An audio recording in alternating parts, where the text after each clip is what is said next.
खुशामदीद। मैं हूं सऊद अशर, आप देख रहे हैं TKN न्यूज़। TKN न्यूज़ के स्पेशल एडिशन में हम इस वक्त हैं डगरवा में।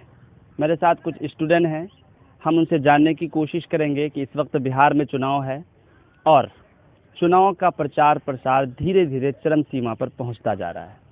82 विधानसभा क्षेत्र में आप किसको पसंद करते हैं एज ए जो है कि विधायक प्रत्याशी, और आपके क्षेत्र का ज्वलंत मुद्दा क्या है? राजनीति को आप क्या वो समंदर समझते हैं जिसमें कचरा बहुत ज़्यादा है और आप कूदना नहीं चाहते हैं? राजनीति से आप युवाओं को कितना इंटरेस्ट है?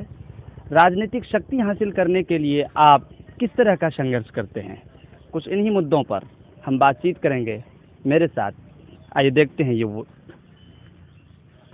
हम सबसे पहले आपको बता दें कि ये वो बच्चे हैं जब पूरे हिंदुस्तान में साक्षरता दर में बिहार का लिस्ट है, बिहार का नाम सबसे नीचे आता था और उसमें जो पूर्णिया ज़िला था उसका नाम उससे भी नीचे आता था। तो ऐसे में पूर्णिया के लड़कों के लिए ये बहुत ही अफसोस और दुख की बात थी।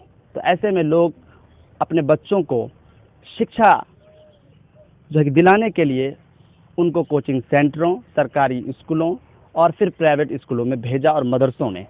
उसके ज़रिए से बिहार के पूर्णिया में शिक्षा और साक्षरता का जो स्तर आप यूँ कहिए कि ऊपर हुआ है, ये छोटे छोटे कोचिंग सेंटरों का ही देन है। हम इस वक्त हैं डगरवा में और जानने की कोशिश करेंगे इन बच्चों से कि इस वक्त जो बिहार में चुनाव है, आप उसके बारे में क्या सोचते हैं? आपका नाम?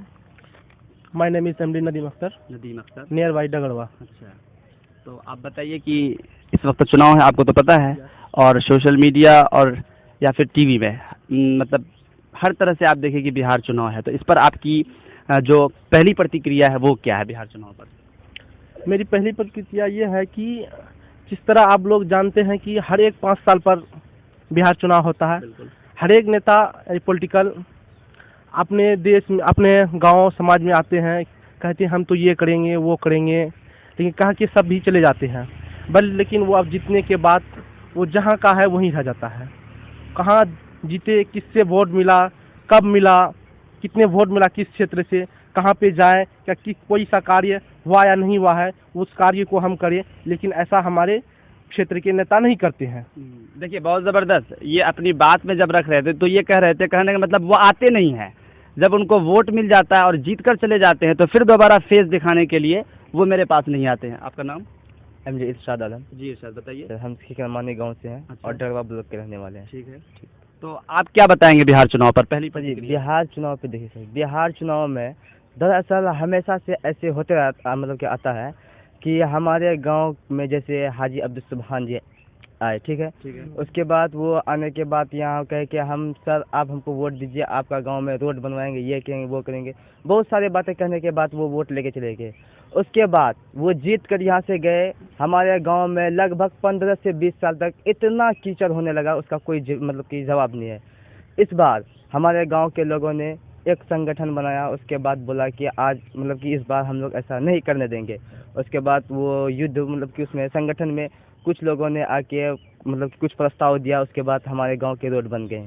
अच्छा, देखिए इनका भी कहना सही है कि जब गांव घर में कच्ची सड़कें होने के बावजूद मतलब जो है कि वजह से बारिश के मौसम में इतना ज़्यादा कीचड़ होता है कि घरों से निकलना मुहाल हो जाता है, लेकिन फिर भी काम आपके है ना हो गया है बहुत कठिन परिश्रम के बाद। आपका नाम?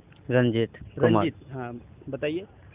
जैसे नदीम भाई और इरशाद बोले जी कि गांव और समाज में सड़क नहीं है, बहुत दिक्कत हो रहा है। उसके बाद ये प्रशासन भी आते हैं, उसके बाद बहुत चीज़ बोलते हैं और ला जाते हैं जी। ऐसे बहुत सा कठिनाई हम सबको झेलना पड़ता है जी। तो वैसे ही जो बोले वैसे ही करना चाहिए नेताओं को। नेता जो वादे करते हैं उनको ज़रूर पूरा करना चाहिए। मेरे साथ। आपका नाम? मेरा नाम अभिषेक कुमार, हम चतरा रहने वाले हैं। अभिषेक कुमार? यस जी। चतरा रहने वाले हैं जी। इस वक्त बिहार में चुनाव है, आपके मतलब आपको अगर ये कहा जाए कि आप अपने गांव क्षेत्र के लिए कोई प्रस्ताव रखिए नेताओं के सामने, तो वो कौन सा प्रस्ताव होगा जिसको आप रखेंगे? कौन सा काम कराएंगे आप? आजकल का नेता पहली बोल के जाते हैं, कोई भी काम ढंग से नहीं किया जाता है। अच्छा, अगर घर कहीं भी सड़क बनाने की बात बोलता है वो नहीं बना पाता है जी। आजकल का नेता। मेरा गांव ऐसे इस तरह सड़क अभी धरा हुआ नहीं बन सकता। तो आपका नाम? मेरा नाम श्रवण कुमार ठाकुर जी। कोयला पंचायत में रहने वाले हैं, जी डगरवा ब्लॉक से बोलने रहे। जी क्योंकि सरकार बोले थे कि हर गांव में पानी की व्यवस्था करेंगे जी। और बहुत धीरे धीरे हो भी गए हैं पानी की व्यवस्था, पानी भी चालू भी हो गए हैं।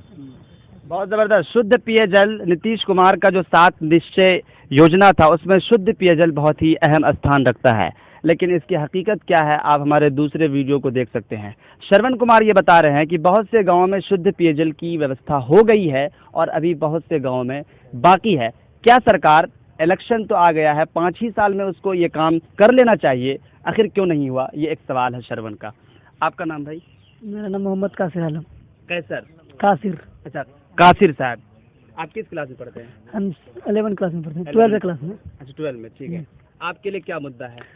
मेरे लिए मुद्दा है कि मतलब हर गांव में बिजली की सुविधा होनी चाहिए, ठीक। अच्छा उसके बाद हर एक मीटर में अधिक से अधिक बिजली की बिल बनी जाती है। अच्छा, बिल, जी। बिजली का बिल बहुत ज़्यादा, बिजली होनी चाहिए ये सही है, लेकिन क्या बिजली होने के बावजूद बिजली के बिल में इतनी ज़्यादा बढ़ोतरी कि गरीब मजदूर किसान उसको अदा नहीं कर पाए, ये एक बहुत बड़ा सवाल है।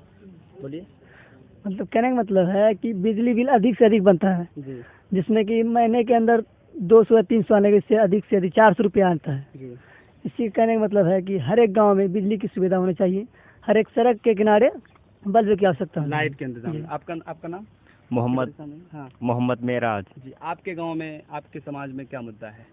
क्या मुद्दा? वही पानी टंकी का। पानी नहीं मिला अभी अब तक नहीं है। नहीं, चालू नहीं हुआ, मतलब हर चीज हो चुका है, चालू नहीं हुई। अच्छा, देखिए पानी चाहिए इनको, चूँकि इनको जब इनकी स्वास्थ्य ठीक रहेगी तो सच में ये बच्चे पढ़ाई कर पाएंगे, इसीलिए इनका अहम मुद्दा है कि पानी ठीक होना चाहिए। आपका नाम?